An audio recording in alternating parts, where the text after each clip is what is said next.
কালীগঞ্জের মোলান্দি গ্রামে বোমাবাজিতে নিহত মৃত বালিকা তামান্না খাতুনের পরিবারের সঙ্গে সাক্ষাৎ করলেন দেবরার তৃণমূল কংগ্রেস বিধায়ক এবং প্রাক্তন কারিগরি শিক্ষা প্রশিক্ষণ এবং দক্ষতা উন্নয়ন মন্ত্রী হুমায়ুন কবির। মৃত তামান্না খাতুনের বাবা মায়ের সঙ্গে তিনি কথা বলেন, তাদের সান্ত্বনা দেন এবং পাশে থাকার আশ্বাস দেন। এরপর মৃত নাবালিকার কবরে পুষ্পার্ঘ্য এবং দুটি গাছ লাগান।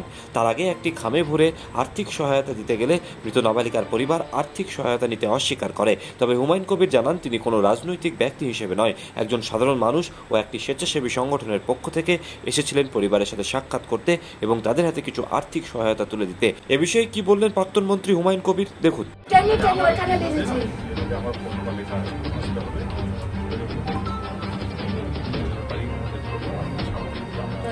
কিসের জন্য এইরকম ছোট আমাকে করবেন না।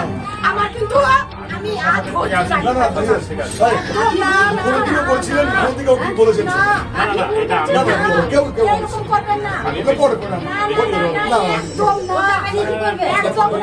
টাকা নেবে, আপনি টাকা আমার জমি আছে, আমার জমি আছে, আমার বাড়ি আছে, আমার কেউ দেওয়ার নাই। আমি একটা অরাজনৈতিক সংগঠন করি, আমার যাই পরিচয় থাক আমি অনুরোধ করতে আসিনি। আমি একটা রাজনৈতিক সংগঠন, অরাজনৈতিক সংগঠন মারা গেছে। আমি একেবারে মানবিক কারণে একদম অরাজনৈতিকভাবে একজন মানুষ হিসাবে এসে দাঁড়িয়েছি। আমার মানবিকতায় কষ্ট হয়েছে, ধাক্কা লেগেছে, যন্ত্রণা হচ্ছে। ওর বাবা মার সঙ্গে দেখা করলাম, কিছুই করিনি। আমি এসেছি ওর জন্য দুটো ফুলের গাছ লাগিয়ে দিলাম, কামিনী ফুলের গাছ, সে বড় হবে।